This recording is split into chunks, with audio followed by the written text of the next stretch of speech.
إن الحمد لله نحمده ونستعينه من يهده الله فلا مضل له ومن يضلل فلا هادي له وأشهد أن لا إله إلا الله وحده لا شريك له وأشهد أن محمدا عبده ورسوله أما بعد فإن خير الحديث كتاب الله وخير الهدى هدى محمد صلى الله عليه وسلم وشر الأمور محدثاتها وكل محدثة بدعة وكل بدعة ضلالة وكل ضلالة في النار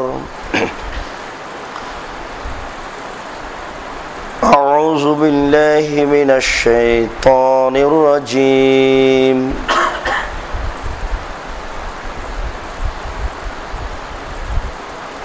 والمؤمنون والمؤمنات بعضهم أولياء بعض يأمرون بالمعروف وينهون عن المنكر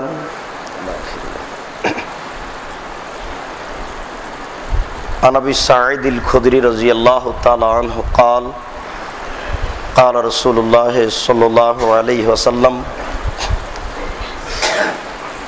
من رأى منكرا فليغيره بيده فإن لم يستطع فبلسانه فإن لم يستطع فبقلبه وذلك أضعف الإيمان رواه مسلم عن أبي هريرة رضي الله تعالى عنه قال قال رسول الله صلى الله عليه وسلم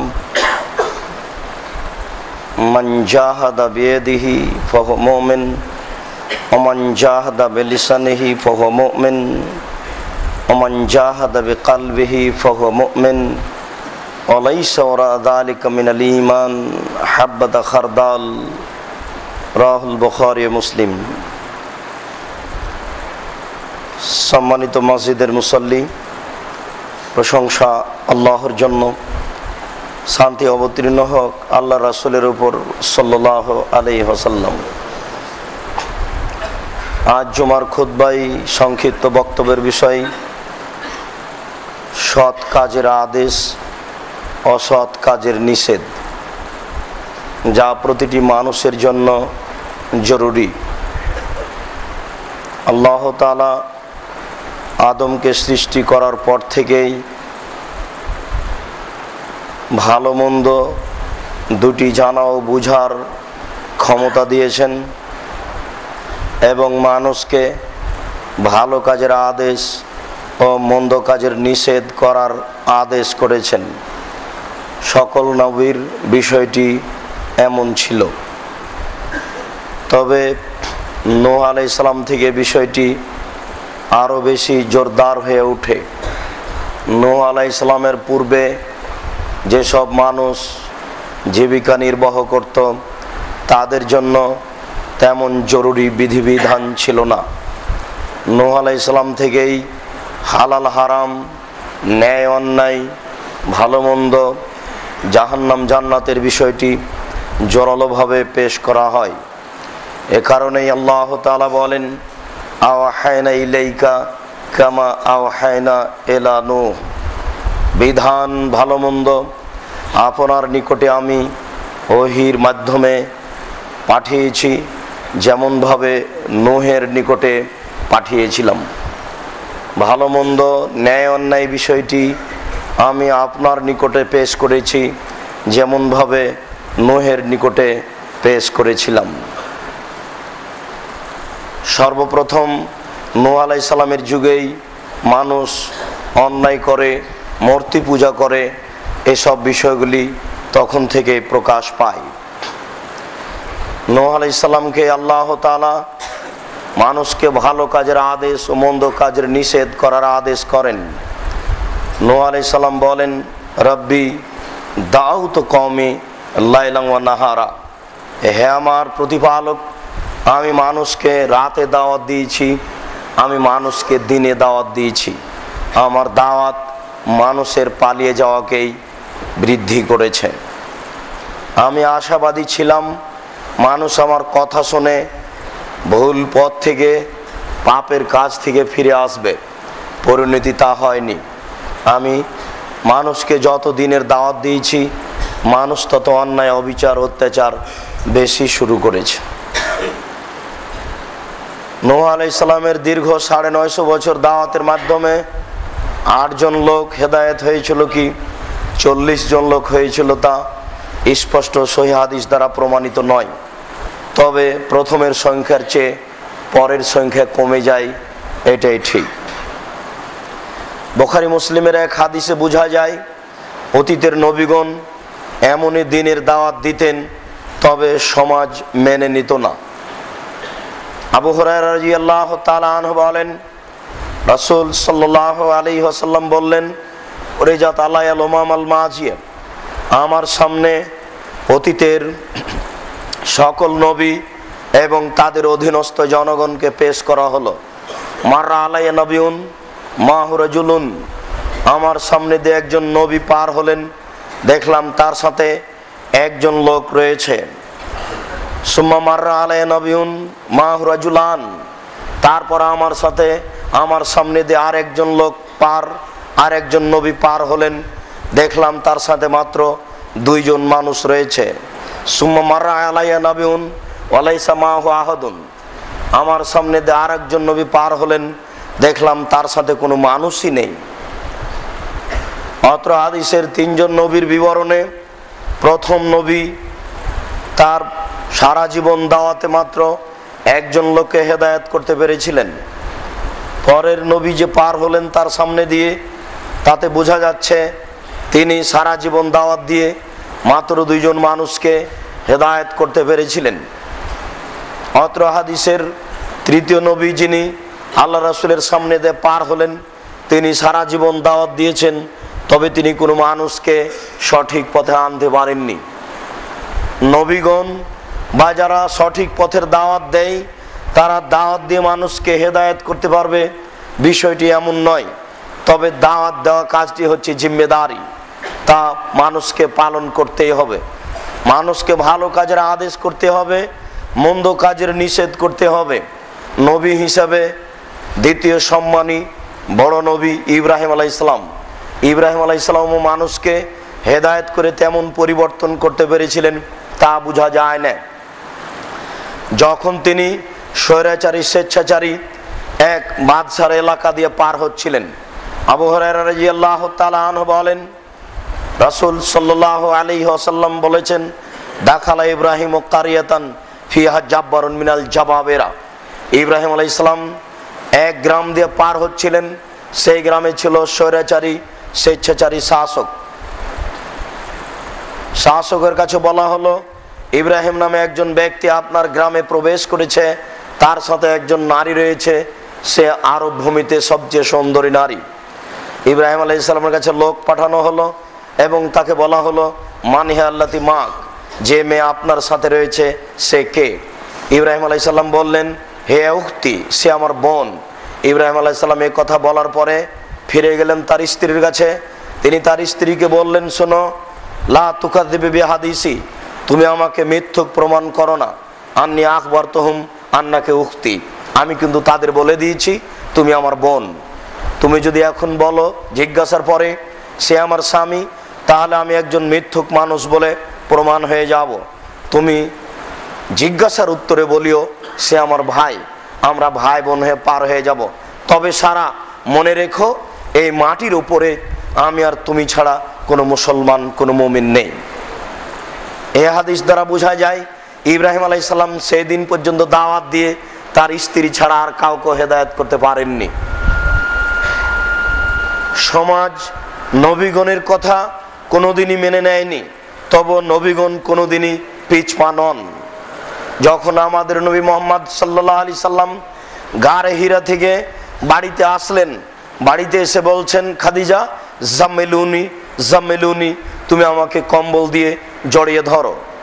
খাসিতু আলা নাফসি, আমি ভয় পাচ্ছি আমার যে কি হয়।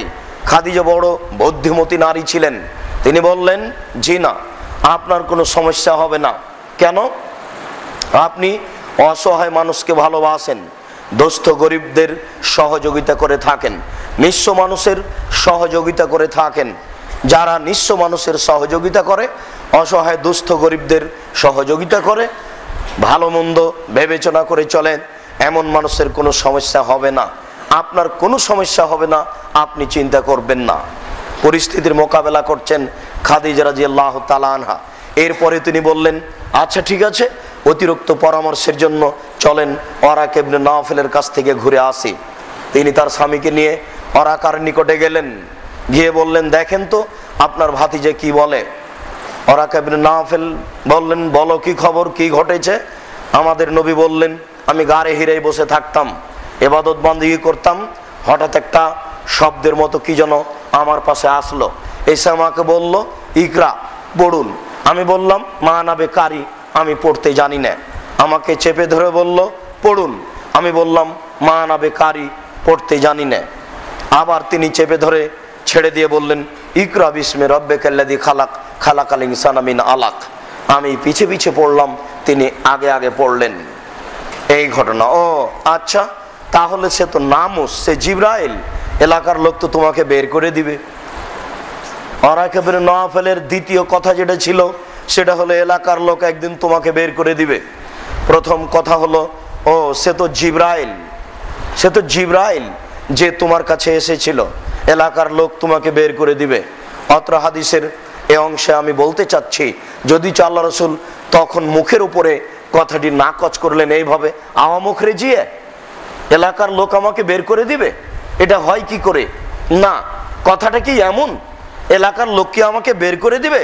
তিনি বুঝতে পারছিলেন আমার চাচা চাচি খালা ফুফু আমাকে কেমন ভালোবাসে, দেশবাসী তাকে কেমন ভালোবাসে, এটা তিনি আঁচ করছিলেন। দেশবাসী জানছিল, বুঝছিল পৃথিবীর ইতিহাসে মুহাম্মদ সাল্লাল্লাহু আলাইহি সাল্লামের চেয়ে কোনো ভদ্র সম্মানী মানুষ জন্ম নেয়নি। ভদ্র সম্মানী মানুষকে মানুষ ভালোবাসে, তিনি মানুষের ভালোবাসা আঁচ করছিলেন। যখন ওরাকা বললেন যে তোমাকে এলাকার লোক বের করে দিবে, তখন তিনি কথাটা মেনে নিতে চাচ্ছিলেন না, বুঝতে চাচ্ছিলেন না, এটা কি করে হতে পারে, এলাকার লোক আমাকে বের করে দিবে। তখন তিনি বললেন, দেখো, যাদের কাছে নামুস জিবরাইল এসেছে তাদেরকে জনগণ গ্রহণ করেনি, সমাজ তাদেরকে মেনে নেয়নি। যারাই দিনের দাওয়াত দিয়েছে, যেসব নবী যারাই দিনের দাওয়াত দিয়েছে, যাদের কাছে জিবরাইল আলাইহিস সালাম এসেছেন, জাতি তাদেরকে সম্মান করেনি, জাতি তাদেরকে মূল্যায়ন করেনি, তারা এলাকা থেকে বের করে দিয়েছে। এরপরেও কোন নবী হক বলা থেকে, বাতিলের নিষেধ থেকে বিরত থাকেনি। এ কারণেই আল্লাহ তাআলা বলছেন, ওয়ালতাকুম মিনকুম উম্মাতুন ইয়াদুনা ইলাল খায়র, তোমাদের মধ্যে কিছু লোক হতে হবে যারা কল্যাণের দাওয়াত দিবে। আল্লাহ তাআলা বলেন, ওয়া ইয়ামুরুনা বিল মারুফ ওয়া ইয়ানহাউনা আনিল মুনকার আউলাইকা হুমুল মুফলিহুন, যারা ভালো কাজের আদেশ করে, মন্দ কাজের নিষেধ করে, তারাই হলো সফল মানুষ। ভালো কাজের আদেশ করলে, মন্দ কাজের নিষেধ করলে সফলতা ইহকালে রয়েছে, সফলতা পরকালে রয়েছে। আল্লাহ তাআলা বলছেন তারাই হচ্ছে সফল মানুষ। আল্লাহ তাআলা বলেন, আল মুমিনুনা ওয়াল মুমিনাত বাযুহুম আউলিয়া বায, মুমিন পুরুষ মুমিন নারী পরস্পরে বন্ধু শুভাকাঙ্ক্ষী। মুমিন পুরুষ মুমিন নারী পরস্পরে বন্ধু শুভাকাঙ্ক্ষী, একজন আরেকজনের ক্ষতি করে না, একজন আরেকজনের কল্যাণ চাই, একজন আরেকজনকে ভালো কাজের আদেশ করে, মন্দ কাজের নিষেধ করে। তাই আল্লাহ তাআলা বলছেন, ইয়ামুরুনা বিল মারুফ, তারা ভালো কাজের আদেশ করে, ওয়া ইয়ানহাউনা আনিল মুনকার, তারা মন্দ কাজের নিষেধ করে, ওয়া ইকিমুনাস সালাত, তারা 5 ওয়াক্ত সালাত আদায় করে, ওয়া ইতুনাজ যাকাত, তারা যাকাত প্রদান করে, ওয়া ইতিউল্লাহ, তারা আল্লাহকে মান্য করে, রাসূলের আনুগত্য করে। আল্লাহ বলছেন তারাই হলো সফল মানুষ, তাদের উপরে আল্লাহ তাআলার বিশেষ দয়া রয়েছে। ভালো কাজের আদেশ, মন্দ কাজের নিষেধ, এটা মানুষের কাজ, মানুষকেই করতে হবে, পশু প্রাণী এ কাজ করে না। ভালো মন্দ বিষয়টি পশু প্রাণীকে দেওয়া হয়নি, মানুষকেই দেওয়া হয়েছে। আর মানুষই ভালো মন্দ বুঝে। এ কারণেই আল্লাহ তাআলা কসম করে বলছেন, অতীন, ডমর ফলের কসম, অতীন, খোকসা ফলের কসম, অতীন, আঞ্জির ফলের কসম, অজাইতুন, জাইতুন ফলের কসম, অতুরে সিনিন, সায়না পাহাড়ের কসম, ওয়াহাদাল বালাদিল আমিন, এই মক্কা শহরের কসম, লাকাদ খালাকনাল ইনসানা ফি আহসানি তাকবীম, আমি মানুষকে অতীব সুন্দর করে অতীব উত্তম কাঠামোতে সৃষ্টি করেছি। তারা ভালো কাজের আদেশ করবে, মন্দ কাজের নিষেধ করবে। যদি এমনটা না হয়, সুমারাত নাও আসফালা সাফিলিন, আমি তাকে সর্বনিম্ন উল্টা ফিরিয়েছি, তখন আর তারা আর মানুষ নয়, তখন তারা পশু, তারা পশুর চেয়েও খারাপ। বালহুম আদাল, তারা পশুর চেয়েও খারাপ। তাদের কাজ জরুরি, ভালো কাজের আদেশ করবে, মন্দ কাজের নিষেধ করবে। লোকমান হাকিম তার ছেলেকে বলেন, বুনাইয়া আকিমিস সালাত, সালাত আদায় করো, ওয়ামুর বিল মারুফ, ভালো কাজের আদেশ করো, মন্দ কাজের নিষেধ করো, এরপরে ধৈর্য ধারণ করো। এটাই হচ্ছে বড় জটিল কাজ। বৎস, ভালো কাজের আদেশ করো, মন্দ কাজের নিষেধ করো, ধৈর্য ধারণ করো, এটাই হলো জটিল কাজ, এটাই হলো বড় কাজ। যে ভালো কাজের আদেশ, মন্দ কাজের নিষেধের পরে সমস্যা যত আসবে, তুমি তার মোকাবেলা করবে ধৈর্য ধারণ করে। আল্লাহ তাআলা বলেন, উদু ইলা সাবিল রাব্বিকা বিল হিকমাতি ওয়াল মাউইজাতিল হাসানা, হে দিন প্রচারকগণ, আল্লাহ তাআলা বলছেন, মুহাম্মদ সাল্লাল্লাহু আলাইহি সাল্লাম, আপনি মানুষকে দাওয়াত দিন কৌশলে, জ্ঞান বুদ্ধি দিয়ে, হাদিস দিয়ে। আল্লাহ রাসূল যে কথা বলেছেন সেটাই হলো মূলত হিকমত, সেটাই হলো হাদিস, সেটাই হলো জ্ঞান। আল্লাহ তাআলা বলছেন, ওমান আহসানু কাওলান মিম্মান দা ইলাল্লাহ, সেই ব্যক্তির চেয়ে উত্তম ব্যক্তি কে হতে পারে যে মানুষকে আল্লাহর পথে দাওয়াত দেয়, ওয়াকালা ওয়া আমেলা আমালান সালেহ, এবং ভালো কাজ করে, ওয়াকালা ইন্নানি মিনাল মুসলিমিন, এবং বলে আমি একজন মুসলিম।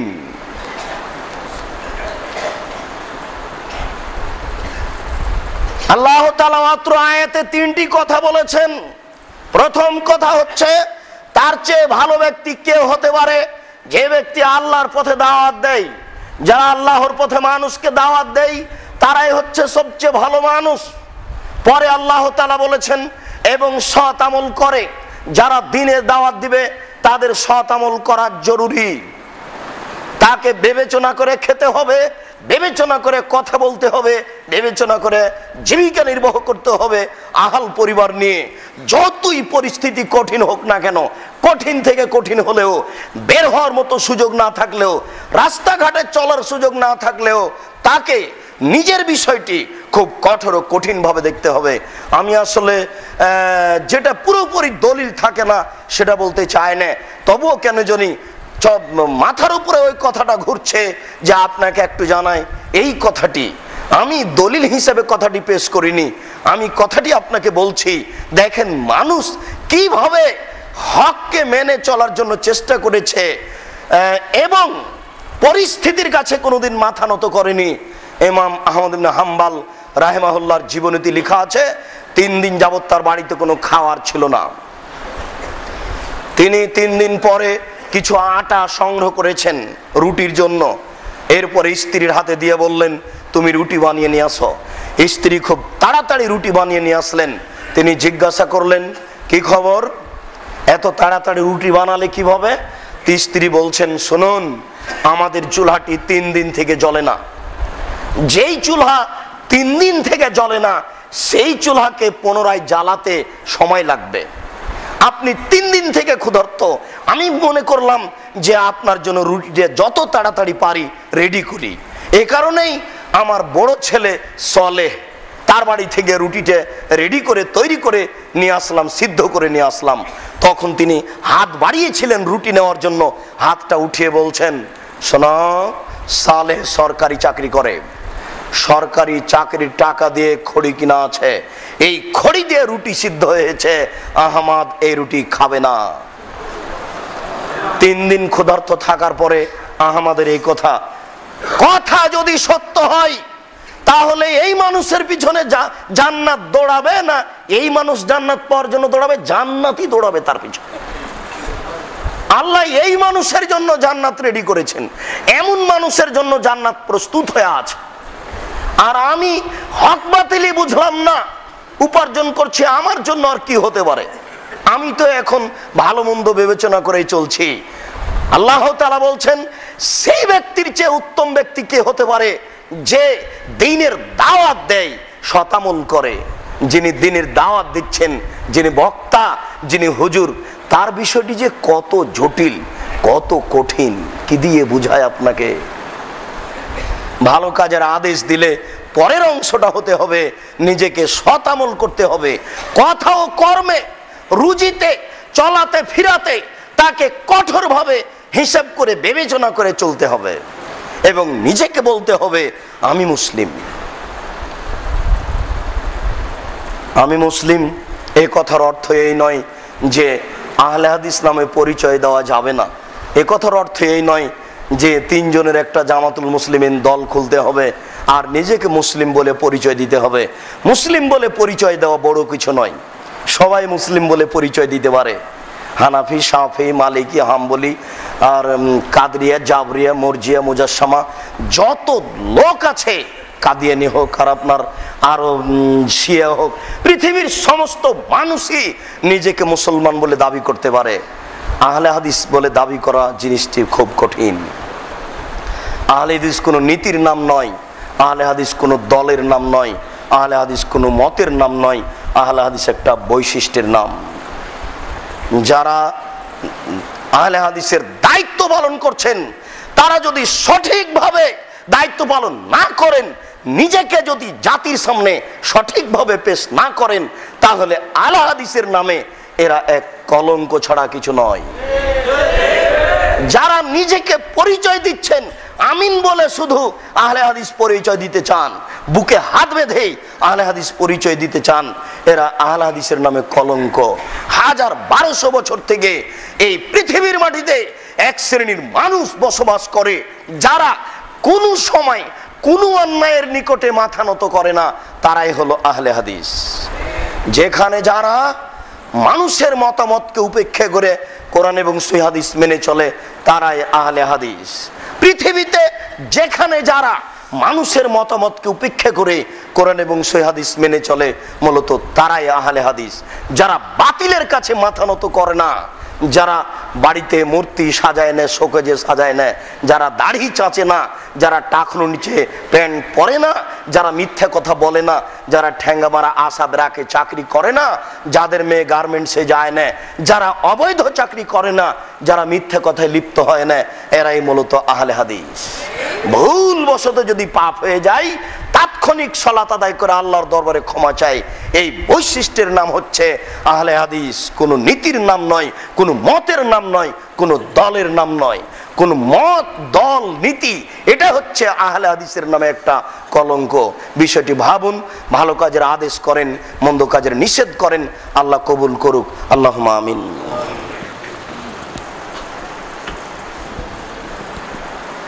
আলহামদুলিল্লাহ ওয়াহদা ওয়াসসালাতু ওয়াসসালামু আলা মান লা নাবিয়্যা বা'দা। আবু সাঈদ খুদরি রাদিয়াল্লাহু তাআলা আনহু বলেন, রাসূল সাল্লাল্লাহু আলাইহি ওয়াসাল্লাম বলেছেন, মান রা মিনকুম মুনকারান ফালিগাইরুহু বিয়াদিহি। প্রত্যেক ব্যক্তি, যেই ব্যক্তির হিতাহিত জ্ঞান আছে, সে যদি কোনো অপছন্দ কাজ দেখতে পায়, আপনাকে তো আমি গ্রামার ভিত্তিক শব্দটা বুঝাতে পারবো না। মানরা মিনকুম মুনকারান, এটা নাকেরা অনির্দিষ্ট শব্দ। অন্যায় কাজটা ছোট হোক আর বড় হোক, কথা হোক আর কর্ম হোক, যেটাই অন্যায় কাজ, আপনি মনে করলেন ছোট একটা অন্যায় কাজ, সেটা কি? যে একজন মানুষের গায়ে একজন মানুষের পা লেগে গেছে, তখন বলছে আসসালামু আলাইকুম। এটা শরীয়ত মানবে না, এটা ঠিক হয়নি। যদি পা লেগে যায়, তাহলে বলতে হবে মনে কিছু নিয়েন না, আমি খেয়াল করিনি। এটুকু বলা যায়, কেন রাগ করতে পারে। কিন্তু পা লেগে গেছে এই জন্য সালাম দিতে হবে, সালাম তো এমন বিধান নয়, সালাম তো ভিন্ন বিধান। সালাম একজন আর একজনের মধ্যে ভ্রাতৃত্ব ভাবের জন্য। সালামের বিনিময় জান্নাত, সালামের বিনিময় নিরাপত্তা, সালামের বিনিময় ইবলিস শয়তান থাকবে না, সালামের বিনিময় কৃপণতা দূর করা। সালাম এই জন্য নয় এখানে হঠাৎ করে ঠেকে গিয়ে বলছে সালাম, এমনটা তো কথা নয়। একই কথা। আবার অনেক হুজুর দাঁড় করিয়েছে 14 জায়গাতে সালাম দেওয়া মাকরু, সব মিথ্যে কথা। সব জায়গাতে সালাম দিতে হবে, সালাম দিতে হবে না পৃথিবীতে এমন কোনো জায়গা নেই, এমন কোনো অবস্থা নেই। তবে উত্তরের ভিন্ন অবস্থা আছে। সলাতের সময় যদি আপনাকে কেউ সালাম দেয়, আপনি নামাজে দাঁড়িয়ে আছেন, তখন আপনি আঙ্গুলটা উঠাবেন, এটাই হলো ওয়ালাইকুম আসসালাম। আর পেশাব পায়খানায় আছেন, আপনাকে যদি কেউ সালাম দেয় তাহলে আপনি উঠে বলবেন ওয়ালাইকুম আসসালাম। সালাম দেওয়া যাবে না এরকম কোনো পৃথিবীতে জায়গায় নেই। রাসূল সাল্লাল্লাহু আলাইহি সাল্লাম বলেন, ফাইলাম ইস্তাতে ফাবিলিসানিহি, যদি জোরপূর্বক বলপূর্বক অন্যায়ের বাধা দেওয়া সম্ভব না হয়, যে কোনো অন্যায়কে শক্তি প্রয়োগ করে বল প্রয়োগ করে বাধা দিতে হবে ওমরের মতো। আল্লাহ রাসূল বলেন একে হত্যা করি। যখনই উমর দেখেছেন অন্যায় তখনই বলেছেন একে হত্যা করতে হবে, আমি অপেক্ষা করছি অনুমতির, অনুমতি হলেই দিব। ইবলিস ভয় করে, শয়তান ভয় করে, উমরের রাস্তায় চলে না। আল্লাহ রাসূল বলছেন, উমর তোমাকে আল্লাহ এত ঈমান দিয়েছে, উমর তোমাকে আল্লাহ এত ঈমান দিয়েছে যে তুমি যে রাস্তা দিয়ে হাঁটো ওই রাস্তা দিয়ে শয়তান হাঁটে না। এটা ঈমান। এরকম হতে হবে। আপনি অল্পতেই পিছে চলে যাচ্ছেন কেন, দমে যাচ্ছেন কেন, আপনি এই চাকরি করতে হবে কেন? কে বলেছে এখানে রুজি আপনার সম্পূর্ণ পূর্ণ হয়ে আছে? জি না। আপনার তাকদিরে যে রুজি নির্ধারিত আছে, একটা চাউল রেখে আপনি দুনিয়া থেকে বিদায় নেবেন না।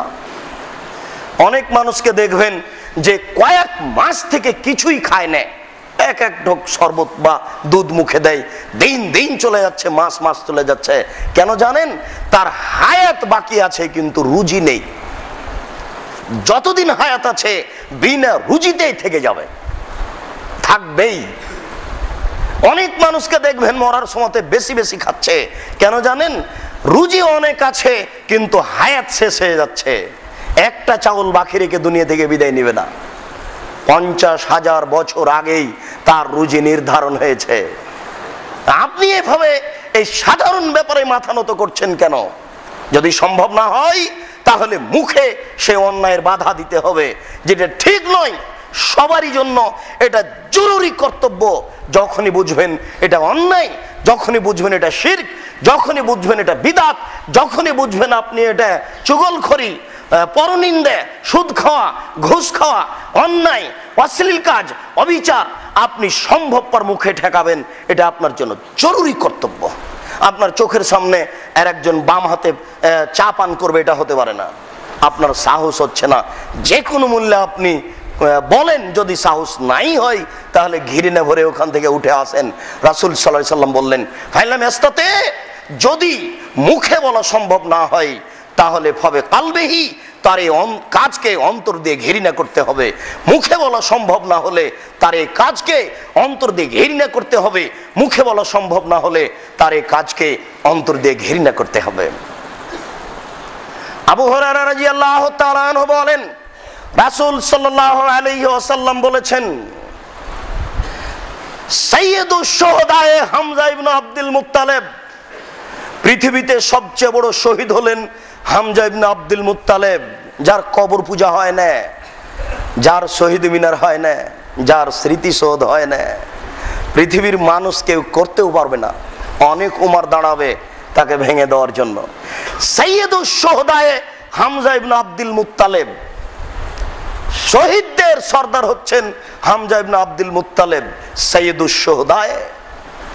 আল্লাহ রাসূল যাকে তাকে নির্ধারিত করে শহীদ বলেননি। এভাবে শহীদ বলা ঠিক নয়। এই কথা বলার পর আল্লাহ রাসূল বলছেন, ওমান, আর একজন হামজার মতো, কে? মান কামায়লা ইমামিন জায়ের, যে ব্যক্তি স্বৈরাচারী শাসকের সামনে দাঁড়ালো, ও আমারা হুয়া নাহাহু, তাকে ভালো কাজের আদেশ করলো, মন্দ কাজের নিষেধ করলো, ফাকাতালাহু, স্বৈরাচারী শাসক তাকে হত্যা করলো। এই ব্যক্তিও হামজার সমান মানে ও মর্যাদায়। এই কাজটি খুব কঠিন। তাই তো রাতে খুতবায় বলছিলাম, কই বহু আলেম অন্যায় অবিচার দেশে দেখতে পাই, কেউ কিছু বলে না। সব মসজিদে শিরক বেদাতের বক্তব্য হয়, শিরক কোনটি আর বেদাত কোনটি কেউ ধরিয়ে দেয় না। অনেক বেদাতের আলোচনা হলো। নবী বলেছেন কেউ যদি বিদাত করে তাহলে তার ইবাদত কবুল হবে না। নবী বেদাতির উপরে অভিশাপ করেছেন, অনেক কথা বলেছেন নবী বেদাতের উপরে। হুজুরও অনেক বক্তব্য দিলেন বেদাতের, কিন্তু জাতিকে বলে দিলেন না যে কোনটা কোনটা বেদাত। মানে বাংলাদেশে কোনো বেদাত নেই। হুজুর অনেক শিরকের বক্তব্য দিলেন, কিন্তু বলে দিলেন না যে বাংলাদেশে এটা এটা শিরক। হয় হুজুরই বুঝেন না, আর না হলে তার অর্থের লোভ আছে। সে মানুষের কাছে মাথা নত করেছে, মাথা নত করেনি আল্লাহর কাছে। আল্লাহ রাসূল দুঃখ করে বলেছেন, আমার জীবনে তিনটা বড় ভয়। এক নম্বর বড় ভয় হচ্ছে ভ্রান্ত হুজুর। দুই নম্বর বড় ভয় হচ্ছে আমার উম্মত হিন্দুদের সাথে মিশে যাবে। আমার উম্মতের ছেলে মেয়েরা মোবাইলে বাজনা বাজাবে, এটা হলো হিন্দুদের কাজ। আমার জীবনে তৃতীয় বড় ভয়, আমার উম্মত মূর্তি পূজা করবে। এই তিনটে বিষয়ে তিনি খুব আশঙ্কা করতেন, যা এখন আমরা দেখতে পাচ্ছি ও করছি। রাসূল সাল্লাল্লাহু আলাইহি সাল্লাম বলেন, পৃথিবীতে সবচেয়ে বড় শহীদ হচ্ছেন হামজা রাদিয়াল্লাহু তাআলা আনহু। ওমান, আর সেই ব্যক্তিও হামজার মানে সেই ব্যক্তিও হামজার মর্যাদা পাবে। কোন ব্যক্তি? মান কামা ইলা ইমামিন জায়ের, যে ব্যক্তি স্বৈরাচারী শাসকের সামনে দাঁড়ালো, আমরা হুয়া না হু, তাকে ভালো কাজের আদেশ করলো, তাকে মন্দ কাজের নিষেধ করলো। জনাব, এই কাজ বন্ধ করুন। এইসব এই বিমানবন্দর অমুক এইসব নাম পরিবর্তন করছেন কেন? এই সেই করছেন কেন? এইভাবে কবরের চতুর্দিকে নারী পুরুষ একাকার হয়ে দোয়া করছেন কেন? ধর্মকে লাড্ডু পেয়েছেন নাকি? এই চাঁপাইনবাবগঞ্জের হাওয়াই লাড্ডু, दोनों हाथ में लड्डू है, जो चाहे उसको खा ले, जो चाहे उसको छोड़ दे। কি ব্যাপার? পুরুষের সামনে সাথে দাঁড়িয়ে এইভাবে দোয়া করছেন কেন? আরে এ তো আছে আছে হিন্দু মানুষ হাত তুলে আছে। কত নীতি অন্যায় অবিচার! আর এই দলীয় নীতি পৃথিবীতে সবচেয়ে জঘন্য, সবচেয়ে বর্বর, সবচেয়ে জঘন্য, সবচেয়ে বর্বর নীতি। কে বলেছে তারা শিক্ষিত? এই নীতি মানুষকে বোকা করেছে, অশিক্ষিত করেছে, মূর্খ করেছে। দেখতে পান না আপনি, মাস্টার ডিগ্রি পাস মানুষ আর একজন মাস্টার ডিগ্রি পাস মানুষের শরীর থেকে জামা কাপড় গেঞ্জি সবকিছু খুলে নিয়ে পাছায় লাথাচ্ছে। দেখেন না আপনি পত্রিকায়? এটা মানুষ শিক্ষিত? এটাই হচ্ছে দলীয় নীতি। কোন দিন এই নীতি মানুষকে কল্যাণ নিয়ে দিতে পারে না, অসম্ভব হতে পারে না। এখান থেকে আপনাকে মাথা নত করতে হবে, ফিরে আসতে হবে। এবং যারা দিন প্রচার করছেন এদের যে দেশের মাটিতে হুজুর ধর্মের নামে, তাদেরকে সোচ্চার হতে হবে, তাদেরকে আপনারা পরামর্শ দিন। রাসূল সাল্লাল্লাহু আলাইহি সাল্লাম বলেছেন, অবশ্যই অবশ্যই তোমরা ভালো কাজের আদেশ করবে, মন্দ কাজের নিষেধ করবে। অবশ্যই অবশ্যই তোমরা ভালো কাজের আদেশ করবে, মন্দ কাজের নিষেধ করবে, নইলে তোমাদের উপরে গজব আসবে, নইলে তোমাদের উপরে গজব আসবে। তখন তোমরা আল্লাহর দরবারে প্রার্থনা করবে, তোমাদের প্রার্থনা কবুল হবে না। নইলে তোমাদের প্রার্থনা কবুল হবে না। ভালো কাজের আদেশ, মন্দ কাজের নিষেধ না থাকলে মানুষের ইবাদত আল্লাহর দরবারে কবুল হবে না। বরং যারা মন্দ কাজের আদেশ করতে অলসতা করে, যারা মন্দ কাজের আদেশ করতে অলসতা করে, তাদের অবস্থা এই। নুমান ইবনে বাশির রাদিয়াল্লাহু তাআলা আনহু বলেন, তাদের দৃষ্টান্ত হচ্ছে একদল লোকের মতো যারা একটা স্টিমার ভাড়া নিয়েছিল। ফাসওয়ারা বাজহুম ফি আলাহা ওয়াসওয়ারা বাজহুম ফি আসফালিহা। স্টিমার ভাড়া নিয়ে লটারি করে কিছু লোক হয়েছিল উপরে আর কিছু লোক হয়েছিল নিচে। যারা নিচে আছে তারা উপরে পানি আনতে যায়, পানির ব্যবস্থা উপরে, ফাতাজ দাও বেহি, এতে উপরের লোকের কষ্ট হয়, পানি পড়ে যায়, ঝামেলা হয়, দরজা খুলে দিতে হয়, অনেক সমস্যা, তাদের সমস্যায় কষ্ট হয়। তখন ওখান থেকে লোকটা ফিরে এসে একটা কুড়াল নিয়েছে, কুড়াল নিয়ে ওই স্টিমার নৌকার নিচের দিক ছিদ্র করতে আরম্ভ করেছে। এবার উপর থেকে এসে বলছে, কি ব্যাপার, তুমি এইভাবে নিচের দিক ছিদ্র করছো কেন? তখন এ বলছে, দেখেন পানি তো উপরে আছে, পানি আনতে গেলে আপনাদের অসুবিধা হয়, আর আমাদের পানির প্রয়োজনও আছে, কাজেই এই নিচের দিক ছিদ্র করে পানি বের করব। আল্লাহ রাসূল বলছেন, যদি তারা উপর থেকে এসে এই লোকটাকে নিষেধ করে, তাহলে এই লোকটাকেও বাঁচাবে, স্টিমারে যত লোক আছে সবাকেই বাঁচাবে। তারা কুহ, আর তারা যদি উপর থেকে ছেড়ে দেয়, যাক ও নিজে যা পারে করুক, এই বলে যদি চুপ থাকে, ছেড়ে দেয়, আহলা কুহ ও আহলা কনফুসাহুম, তাহলে লোকটাকে ডুবাবে, নিজেদের সবাকেই ডুবাবে। বাপ তাহাজ্জুদ পড়ে, বেটা নামাজই পড়ে না, লাভ হবে না? আপনাদের শফিকুল ইসলাম জাগরণী বলেছেন, লাভ হবে না, কবর পাকা করে দিয়েছেন। বেটা নামাজ পড়ে না, মেয়ে ঠিকই নগ্ন হয়ে স্কুল কলেজে যাচ্ছে, আর বাপ টুপি মাথায় দিয়ে 5 ওয়াক্ত নামাজ পড়ছে, জিনা হবে না? এই নৌকা ডুবে গেলে ওপর তালা নিচের তালা কেউ যেমন রক্ষা পাবে না, বাপ তাহাজ্জুদ পড়ে, বেটা নামাজ পড়ে না, বাপ বেটা কেউ রক্ষা পাবে না। সবাকেই সৎ কাজের আদেশ আর অসৎ কাজের নিষেধ করার জন্য, বিশেষভাবে বিষয়টি খুব গুরুত্ব সহকারে দেখার জন্য, যদি আপনি এই দায়িত্ব পালন না করেন, তাহলে আপনার ইবাদত কবুল হবে না। আপনি বিপদে পড়লে দোয়া করবেন, আল্লাহ আপনার দোয়া কবুল করবেন না, মূলত এটা কথা। আপনি বিপদে পড়লে আপনি দোয়া প্রার্থনা করবেন, আল্লাহ আপনার দোয়া প্রার্থনা কবুল করবেন না। সাথে সাথে আপনি সালাত আদায় করেন, ছেলে অন্যায় করে, আপনি বাড়িতে আছেন, ছেলে ব্রাকে চাকরি করে, ঠ্যাঙ্গামারা আসা ব্রাকে, আরো আপনার ডেস্টিনি জিজিয়ান বিভিন্ন জায়গাতে আছে, মেয়ে গার্মেন্টসে আছে, আর এখানে আপনি তাহাজ্জুদ পড়ছেন, এভাবে হবে না। নিজেকে সংশোধন করুন, পরিবারকে সংশোধন করুন, ভালো কাজের আদেশ করুন, মন্দ কাজের নিষেধ করুন। আহলে হাদিস আন্দোলনের ছায়াতলে থেকে কোরআন এবং সহিহ হাদিস অনুযায়ী জীবন গড়ার প্রাণপণে চেষ্টা করুন, নিজে ও পরিবারে। আল্লাহ আপনাদেরকে কবুল করুক, আল্লাহুম্মা আমিন।